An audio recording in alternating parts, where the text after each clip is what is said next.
সূরা নাহলের 36 নম্বর আয়াত আল্লাহ বলেন, সেখানে দিন কায়েমের ব্যাপারে বলছেন যে ওয়ালাকাদ বাসনা ফি কুল্লি উম্মাতির রাসূল, আমি সকল উম্মতের কাছে রাসূল পাঠাইছি। কি নিয়ে পাঠাইছি? যে ওয়ালাকাদ বাসনা ফি কুল্লি উম্মাতির রাসূল আন ইউবুদুল্লাহ ওয়াজতানিবুত তাগুত, তোমরা একমাত্র আল্লাহর দাসত্ব করবা এবং তাগুতকে পরিহার করবা। এটা হল প্রত্যেক নবী রাসূলের দাওয়াত। একমাত্র আল্লাহর দাসত্ব করা, এটাকে বলে তাওহীদ উলুহিয়া। মানে আপনি দেখবেন যে রাসূল সাল্লাল্লাহু আলাইহি ওয়াসাল্লাম যে কওমের প্রতি প্রেরিত হয়েছে, আরবের কুরাইশ মুশরিকরা, এরা করতেন আল্লাহর যে তাওহীদ, তাওহীদুর রুবুবিয়াকে তারা স্বীকার করতেন। তাওহীদ আসমা সিফাত ব্যাপারটাও তারা, অনেক আসমা সিফাত তারা মানতেন। তাদের সমস্যা ছিল তাওহীদ উলুহিয়া। এরকম এর আগেও অন্যান্য নবী রাসূলদেরও এক রাসূলদের উম্মতদের একরকম সমস্যা ছিল, তবে অলমোস্ট কমন ছিল যে তাওহীদ উলুহিয়ার ব্যাপারটা। এই কারণে দেখবেন যে সমস্ত নবীরাই আসি দাওয়াত দিয়েছেন কি লা ইলাহা ইল্লাল্লাহ, আল্লাহ ছাড়া সত্য কোনো উপাস্য নেই। এই কথা কত ছোট্ট কথা, আরবের জাহেলরা এটা বুঝতো, আরবের মুশরিকরা এটা বুঝতো যে লা ইলাহা ইল্লাল্লাহ এটা বললে তাদের কি অসুবিধা হইল, তারা এটা বলে নাই।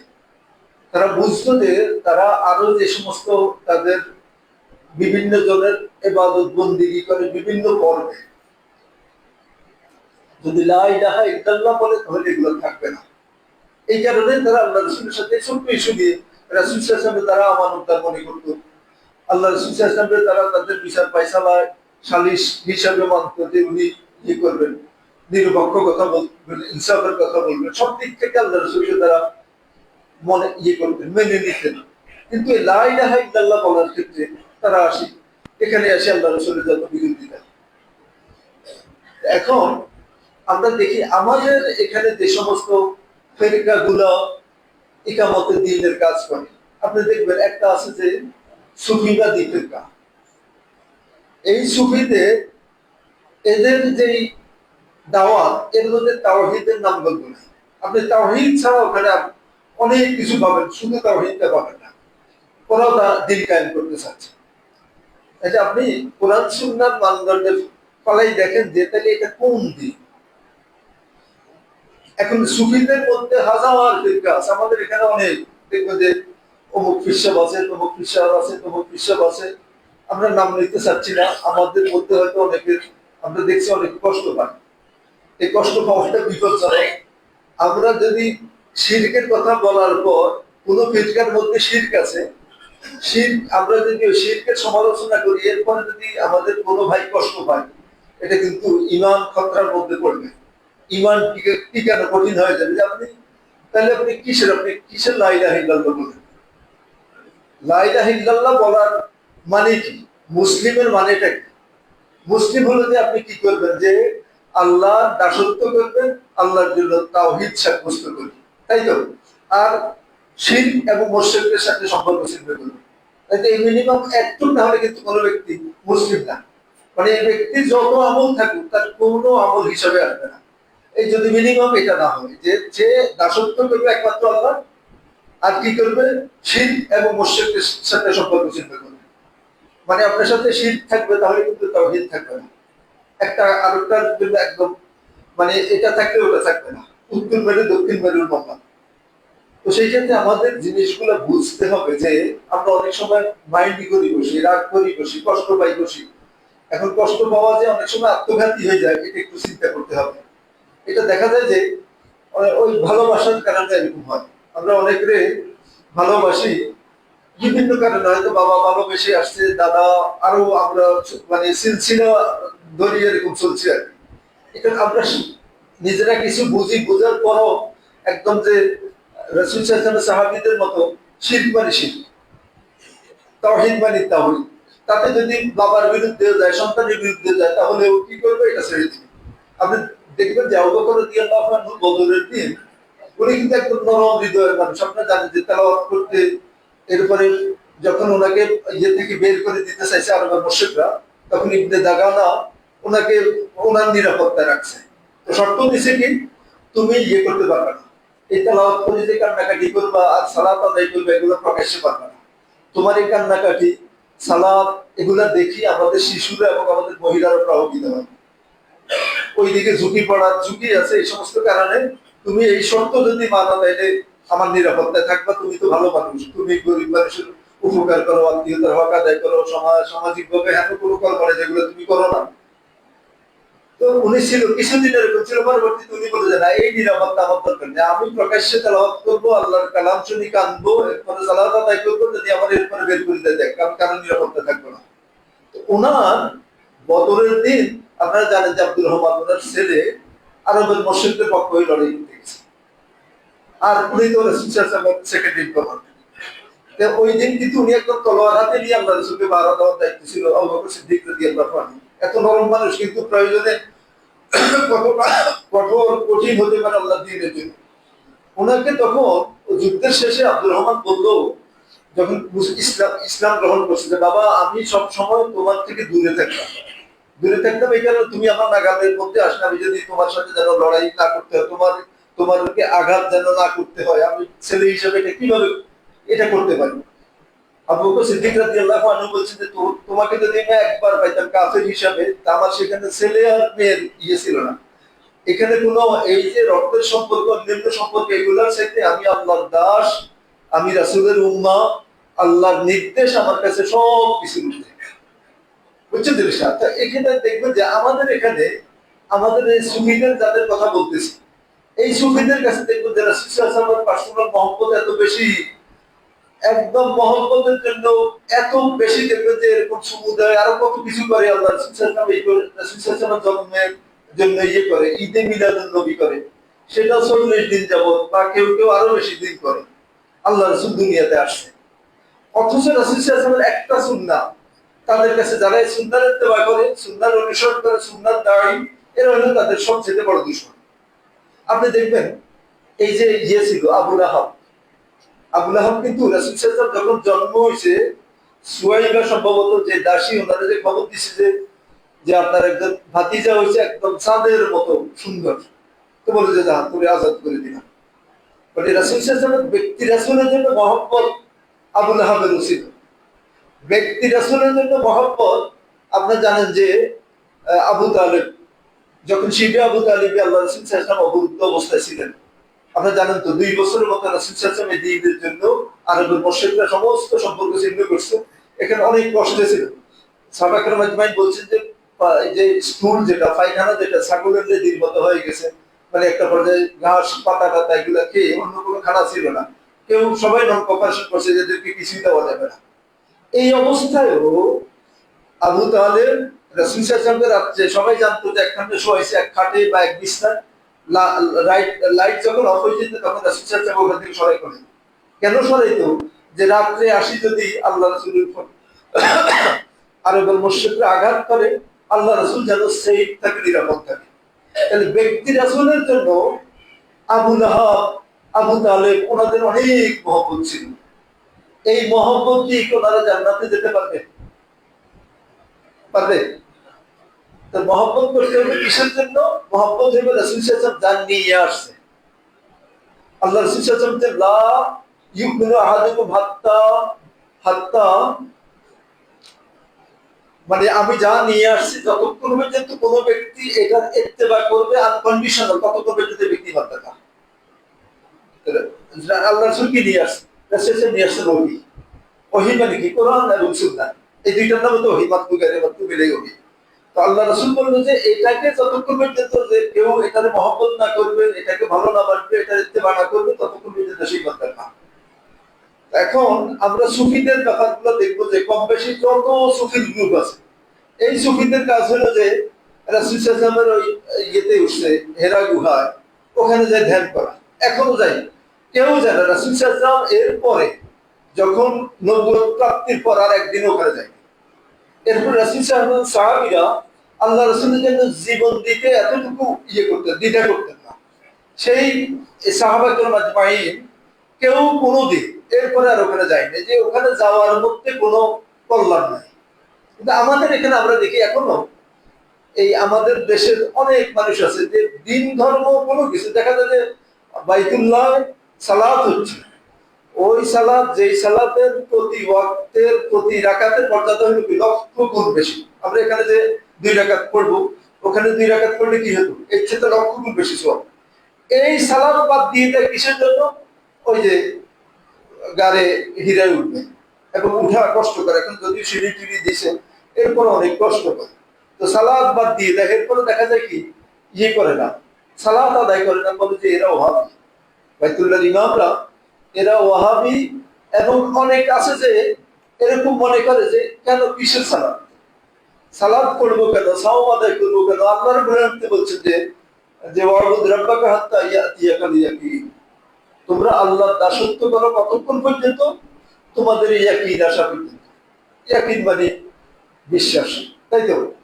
এখন আল্লাহ রাসূল এই আয়াতের তাফসীর করেছেন ইয়াকিন মানে হলো মাউত, মৃত্যু পর্যন্ত তোমরা আল্লাহর ইবাদত করো। কিন্তু রাসূল সাল্লাল্লাহু আলাইহি ওয়াসাল্লাম তাফসীরের দরকার নেই, আপনি আশিকের রাসূল।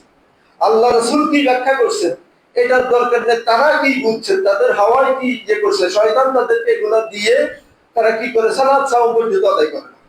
অনেক গ্রুপ আছে, আপনারা খুঁজলে দেখবেন যে সালাত পড়ে না, সাওম আদায় করে না, হজ করতে গেছে ওখানে যে এগুলো করে না। করে না কেন? যে তার বাবা বলছে, তার হিসাবে বলছে, তার আকা বলছে, বিভিন্ন তাদের পরিভাষা আছে। আমরা বলতে চাচ্ছি যে এই যে সুফিবাদী যে গ্রুপটা, এখানে তাওহীদ ছাড়া আর সব আছে, কিন্তু তারা বলতেছে তারা দ্বীন কায়েম করে। এবং এই সুফিদের মধ্যে আপনি দেখবেন এই পীর ওই পীরে বলবে যে এটা তো দ্বীনের মধ্যে নাই, এটা তো, এবং কথায় কথায় তাকফীর। কাফের বলতে আপনি দেখবেন যে আমাদের মধ্যে তো একজন আছে সিদ্দিকী এবং কি আরো কি আব্বাসী, আরো কতটা আছে অনেক রকম, আরো নাকি কি কি কোন গোত্রের সাথে উনি আছে। দেখবেন যে কথার আগে ওনার লোক অমুক কাফের, অমুক কাফের, অমুক কাফের। অথচ আহলে সুন্নাতের জামাতের কাছে সবচেয়ে কঠিন জিনিস হলো কাউকে তাকফীর করা। বিভিন্ন রকম ওজোর আছে, একজন মানুষ না বুঝি করছে, তার কাছে হয়তো হক পৌঁছে নাই, অথবা তার কাছে কোনো ব্যাখ্যা আছে, সে আল্লাহকে রাসূলকে অস্বীকার করে না, অপব্যাখ্যার কারণে। তো এখন এই সমস্ত জিনিস অন্তরায়গুলা দূর না করে কাউকে কাফের বলা, নাউযুবিল্লাহ মিন যালিক, এই ব্যক্তি নিজেই বিপদের মধ্যে পড়বে যদি এই সমস্ত কথা বলে। আর তাকফীর করবে, এটা ইয়ের কাজ। এখানে অনেক কিছু জড়িত, বিচার বিভাগের বিষয় আছে। আপনি কাউকে কাফের বানালে তার বউয়ের কি হবে, তার সম্পদের কি হবে, তার সন্তানের কি হবে, সেটা বিরাট ব্যাপার। এখানে এখানে কোন ব্যক্তির কাজ নাই, এটা সুলসেরা বিশ্লেষণ করি, এটা রাষ্ট্র আইন কানুন আছে, এগুলোর মাধ্যমে কাজীরা এই সমস্ত ফয়সালা দিবে।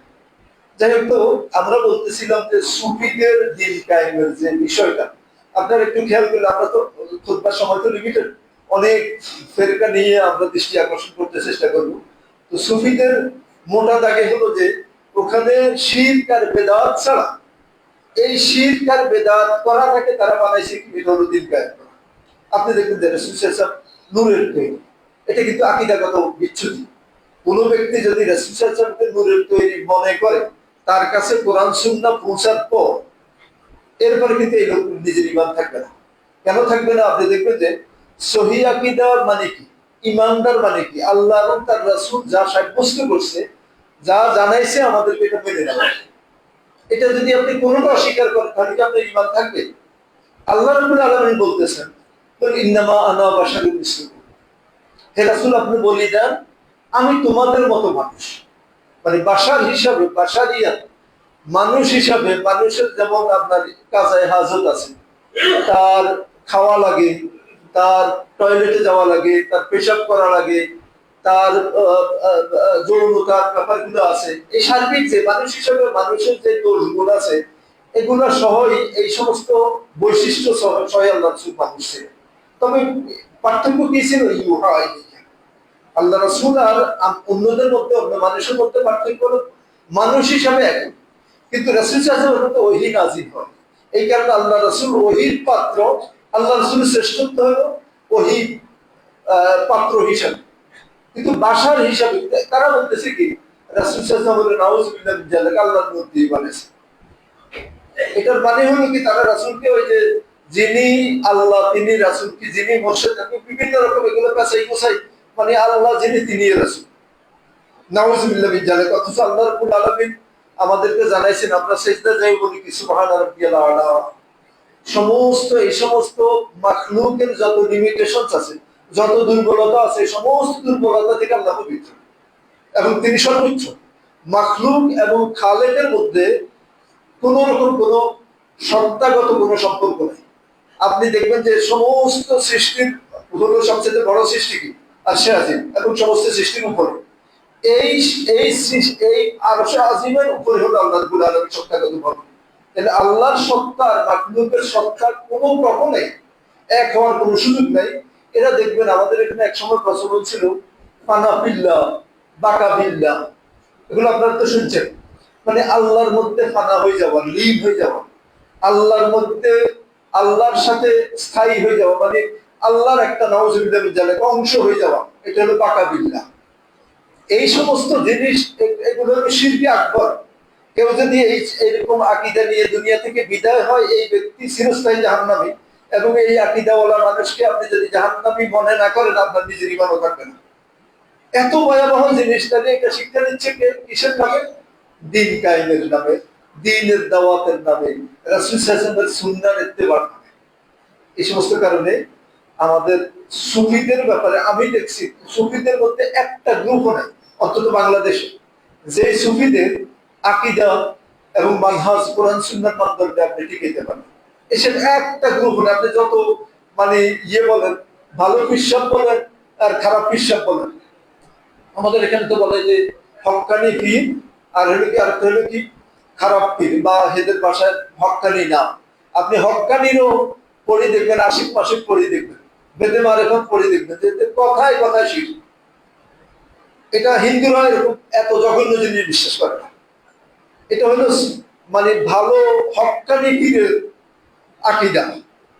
তাহলে এরপরে আপনি অন্যান্য পীর যারা আছে, এটা তো আর আপনার বলার অপেক্ষা রাখে না। তাইলে আমরা পাইলাম যে এক ব্যক্তি সুফিজমের সাথে কোরআন সুন্নাহর কোনো সম্পর্ক নেই। যদি তারা তওবা করে ফিরে আসে, এই সমস্ত আকীদা, এই সমস্ত মানহাজ, এই সমস্ত বিশ্বাস, এই সমস্ত ইবাদতের ধরন, জিকিরের ধরন, এগুলো সহ ইসলামের সাথে এই গ্রুপের কোনো লেনাদেনা নেই। এরপর আপনি আসেন, আমাদের এখানে আর গ্রুপ আছে নবীওয়ালা কাজ করে। আপনি দেখবেন নবীওয়ালার কাজ কি? আল্লাহ রাব্বুল আলামিন বলে দিয়েছেন প্রত্যেক নবীদের কাজ হলো কি? আনাইবুদুল্লাহ ওয়াস্তাগফিরুল্লাহ।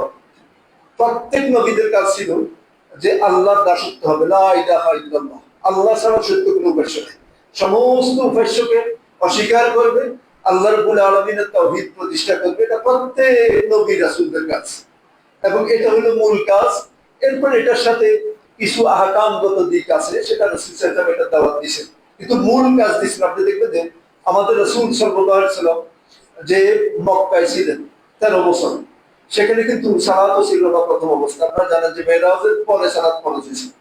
এর আগে সালাত কি ছিল? রাসূল তাহাজ্জুদ পড়তেন, সাহাবায়ে কেরাম আজমাইন করতেন।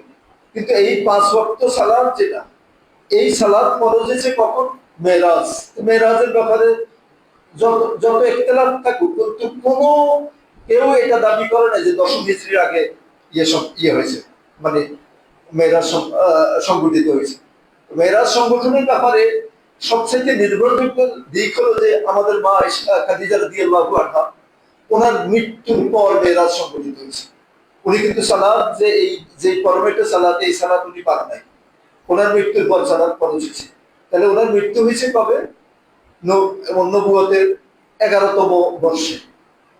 তাহলে ধরুন 11তম বর্ষ আমরা ধরি, যদি শেষের দিকে হয় তাহলে 11 বা 12তম বর্ষে সালাত ফরজ হয়েছে। এর আগে তাহলে রাসূল সাল্লাল্লাহু আলাইহি ওয়াসাল্লাম কিসের দাওয়াত দিয়েছেন?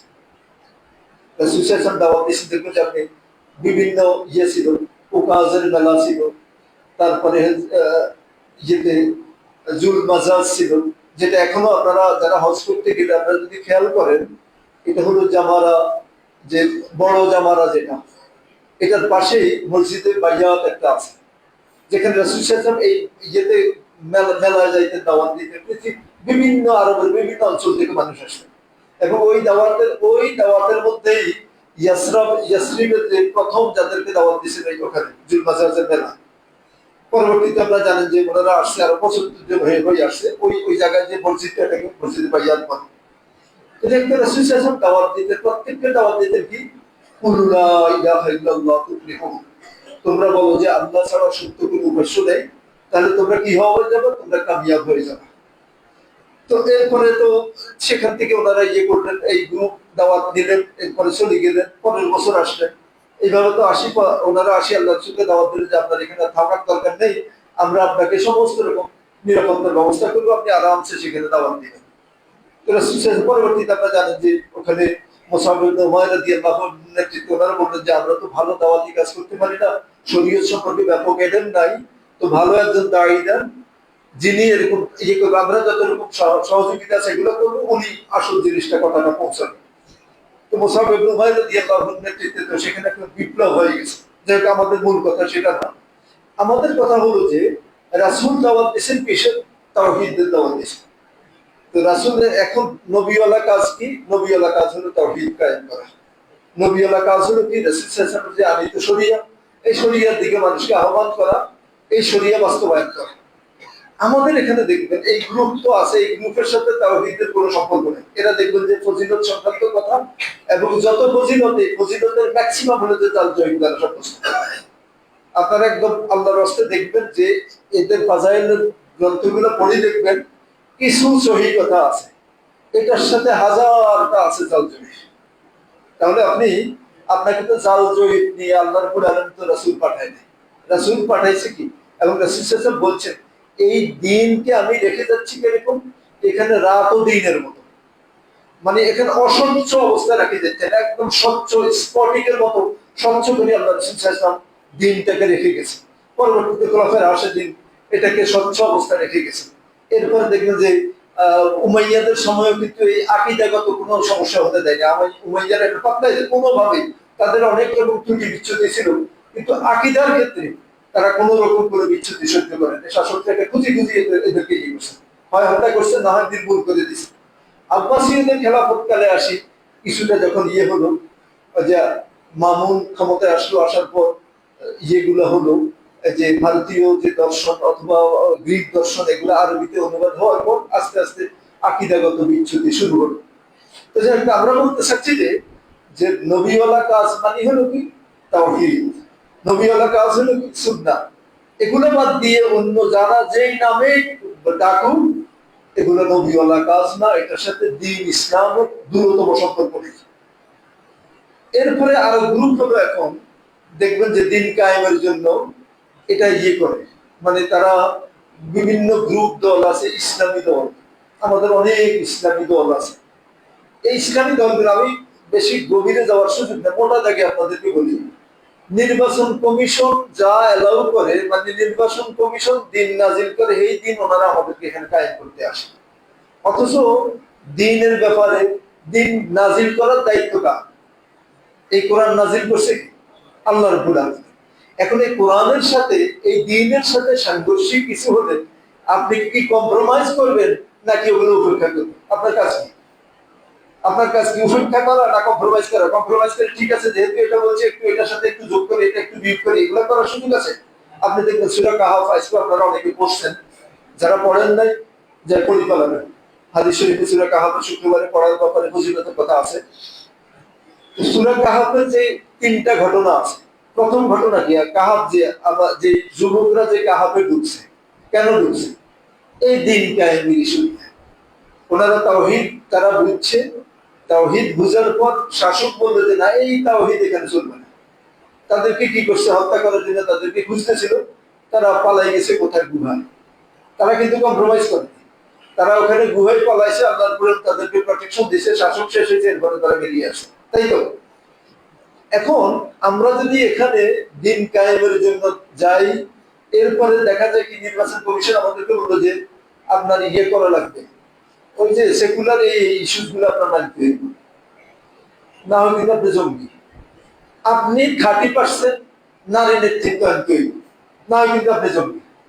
এখন আপনি দেখেন রাসূল সাল্লাল্লাহু আলাইহি ওয়াসাল্লাম যে দিন নিয়ে আসছে, সেখানে আমাদের মেয়েদের ব্যাপারে কি বলা হয়েছে? কি আল্লাহ রাব্বুল আলামিন কি বলছেন? আর রিজালু কাওয়ামুনা আলান নিসা। আল্লাহ পুরুষদেরকে শ্রেষ্ঠত্ব দিয়েছে কার উপর? মেয়েদের উপর। এদের কাজ কি? যৌতুক চাওয়া। এদের কাজ হলো যে এই আমাদের মা বোনদেরকে, আমাদের মেয়েদেরকে, তাদেরকে ইজ্জত আবরুর মধ্যে রাখা।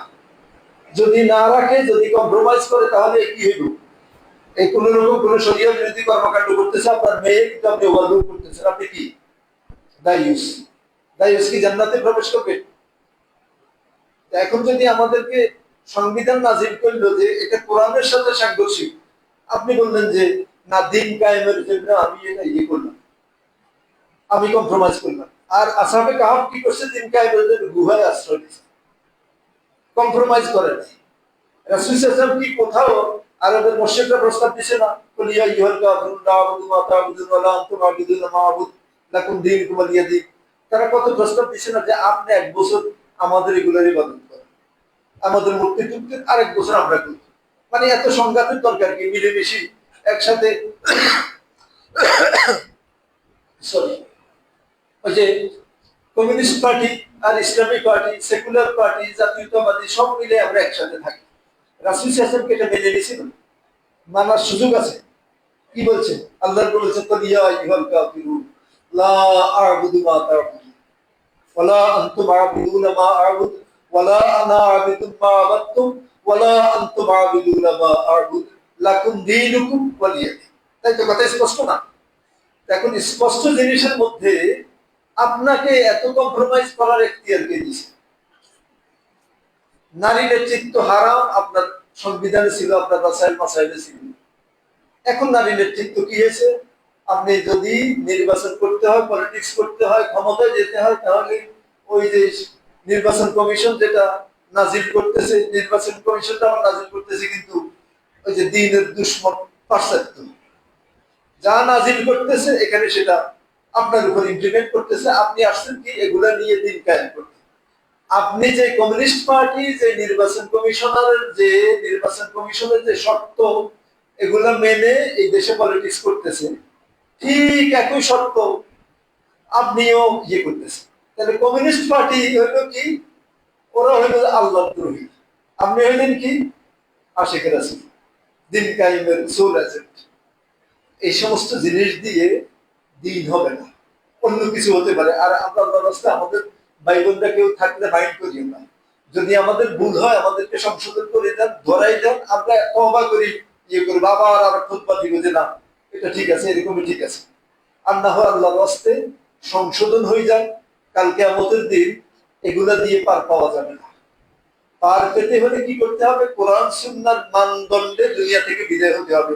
আপনারা জানেন যে দুনিয়া হলো কি আমলের জায়গা, আর আখেরাতটা হলো কি ওখানে কোনো আমলের সুযোগ নেই, ওখানে হিসাবের জায়গা, ওখানে হিসাব কিতাব দুনিয়ার এই অনুযায়ী হিসাব আমলের কারণে হিসাব কিতাব হবে, হিসাব কিতাব অনুযায়ী যদি আপনি জান্নাতি হন জান্নাতি, না হলে জান্নাত।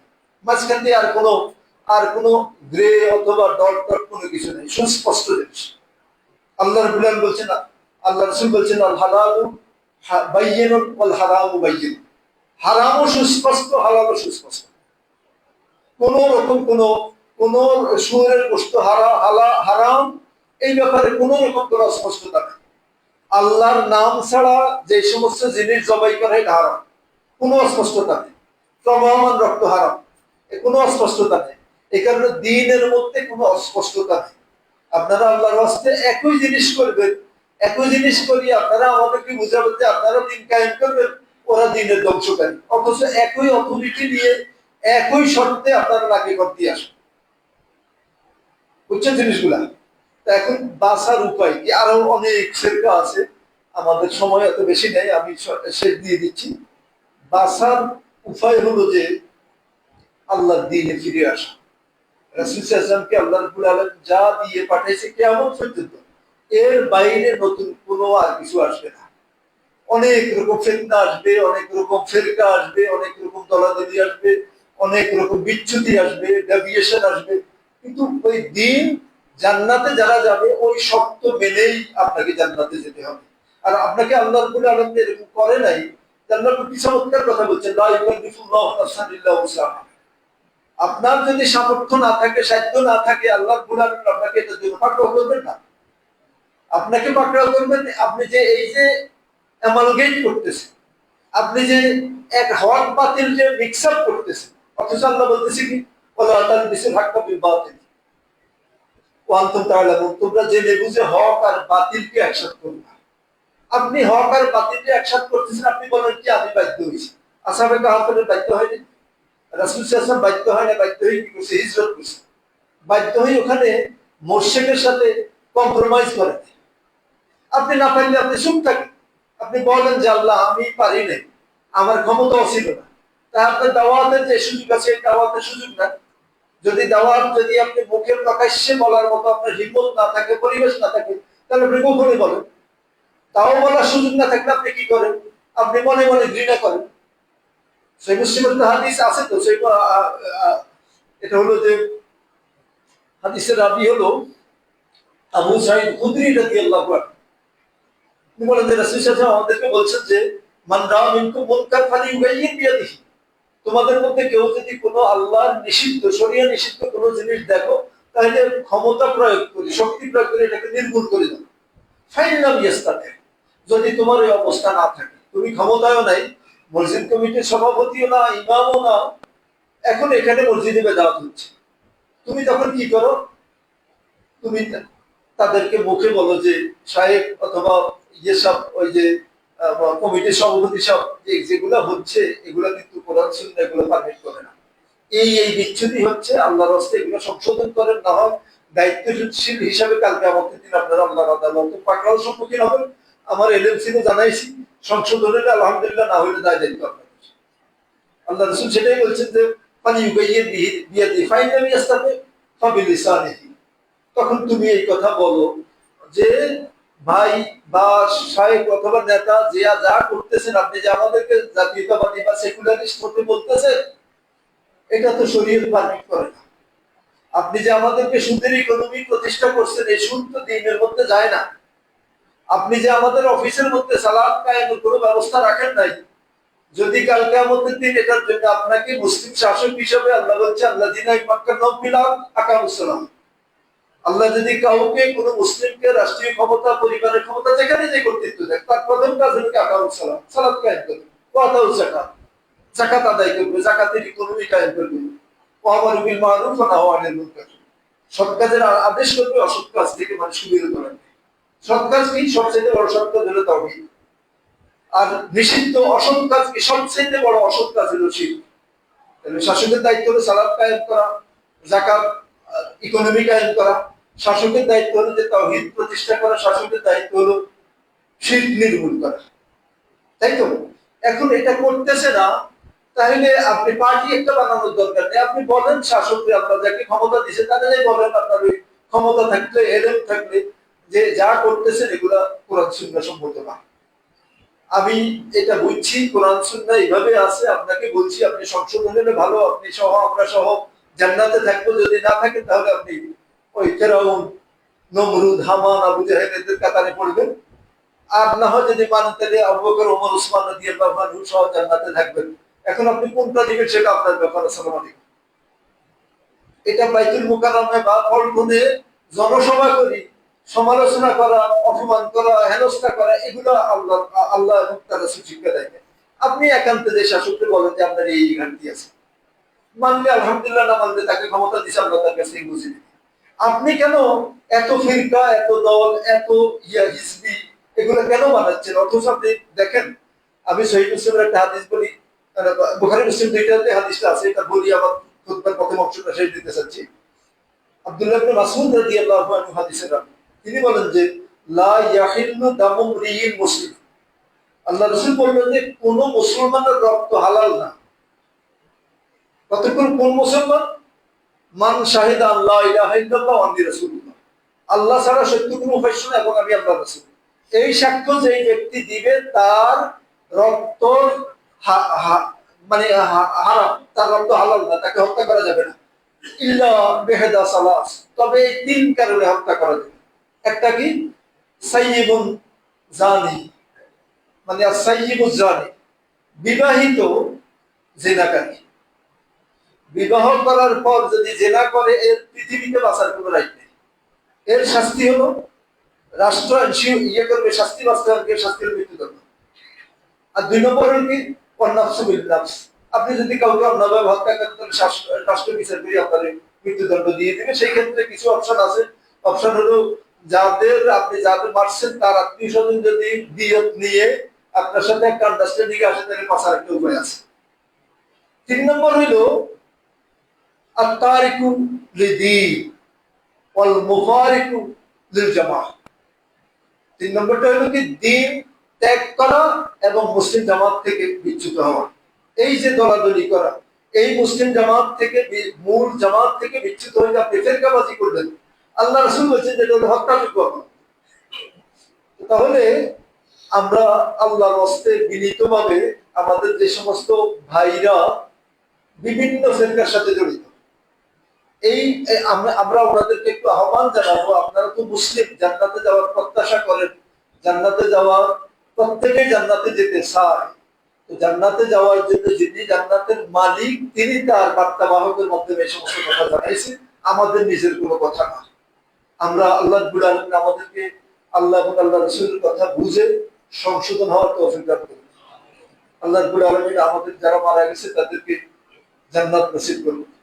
أقول قولي هذا أستغفر الله لي ولكم ولسائر المسلمين من كل ذنب.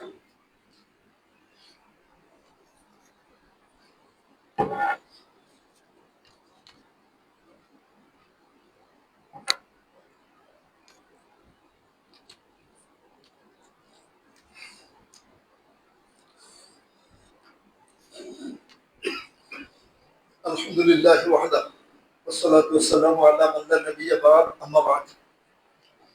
আমরা যেটা বলতেছিলাম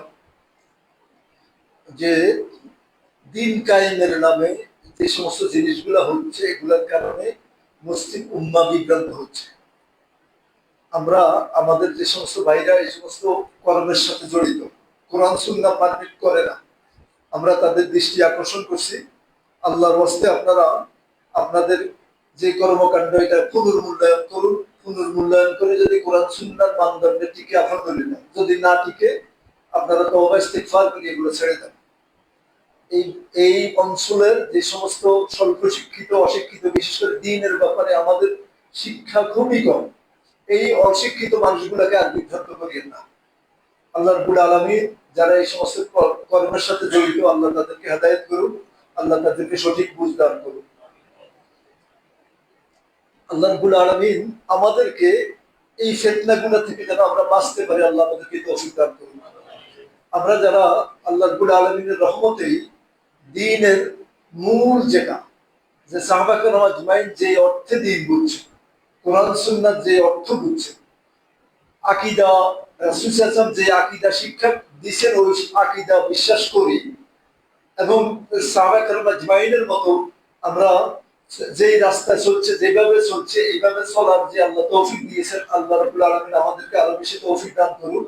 আমাদের অনেক ভাইদের আমি দেখি অনেক লেখালেখি ফেসবুক সহ অন্যান্য জায়গায়, আমাদের এখানে মুসল্লিদেরও দেখি, মনে হয় যে কিছুটা ঘাটতি আছে, কিছুটা বিচ্ছুতি আছে। আপনারা চেষ্টা করবেন যেন বিচ্ছুতি নিয়ে দুনিয়া থেকে, আমাদের দিন কিন্তু শেষ হয়ে যাচ্ছে, যত দিন যাচ্ছে, ধরুন গত জুমা থেকে এই জুমা, এই এক সপ্তাহ আমাদের জীবন থেকে চলে গেছে, আমরা কিন্তু মৃত্যুর দিকে দ্রুত ধাবমান হচ্ছি, এবং সেখানে আমাদের আর কোনো আমলের সুযোগ থাকবে না, আমাদেরকে ইসলাহ হওয়ার সুযোগ থাকবে না। আমরা আল্লাহর কাছে দোয়া করি, রব্বানা ইগফির লানা ক্বাবলাল মাউত, রব্বানা ইগফির লানা ক্বাবলাল মাউত। আল্লাহ মৃত্যুর আগে আপনি আমাদেরকে ক্ষমা করার তৌফিক, আমরা যেন ক্ষমা চাইতে পারি, আপনি আমাদেরকে ক্ষমা করে দেন। ওয়ারহামনা ইনদাল মাউত, আল্লাহ মৃত্যুর সময় আপনি আমাদের প্রতি রহম করুন। ওয়ারহামনা ইনদাল মাউত ওয়ালা তুআযিবনা বাদাল মাউত, আল্লাহ মৃত্যুর পর আমাদের তো হিসাবের কারণ হিসাবে যেন আমরা যেন আপনার কাছে অপরাধী প্রমাণিত হয়, আযাব গজবের সম্মুখীন না হই। আল্লাহ আপনি আমাদেরকে আযাব গজবের সম্মুখীন করিয়েন না, তার আগে আমাদেরকে ক্ষমা করে দেন। ওয়ালা তুহাসিবনা ইয়াউমাল কিয়ামাহ, আল্লাহ কাল কিয়ামতের দিন আপনি যে ওই যে আল্লাহ রাসূল যেটা আমাদেরকে দোয়া শিখিয়েছেন, আল্লাহুম্মা হাসিবনি হিসাবান ইয়াসীর, আল্লাহ আপনি আমাদেরকে সহজ হিসাব করেন। আমাদের মা আয়েশা সিদ্দিকা রাদিয়াল্লাহু আনহা আল্লাহ রাসূলকে জিজ্ঞাসা করছেন যে সহজ হিসাব মানে কি? রাসূল সাল্লাল্লাহু আলাইহি ওয়াসাল্লাম বলছেন সহজ হিসাব মানে হলো নাই হিসাব, হিসাব ছাড়া, বিনা হিসাব। আল্লাহ রাব্বুল আলামিন আপনি আমাদেরকে, আমাদের যত রকম পাপ আছে, আমাদের যদি হিসাব হয় আমরা পার পাবো না। রাব্বুল আলামিন আপনি আমাদেরকে বিনা হিসাবে আপনার জান্নাতে প্রবেশ করা, রাব্বুল আলামিন আমাদের, আমরা যেন ঈমানের সহিত দুনিয়া থেকে বিদায় হতে পারি তৌফিক দান করুন। ইন্নাল্লাহা ওয়া মালাইকাতাহু ইউসাল্লুনা আলান নবী ইয়া আইয়ুহাল্লাযীনা আমানু সাল্লু আলাইহি ওয়া সাল্লিমু তাসলিমা আল্লাহুম্মা সাল্লি আলা মুহাম্মদ ওয়া আলা আলি মুহাম্মদ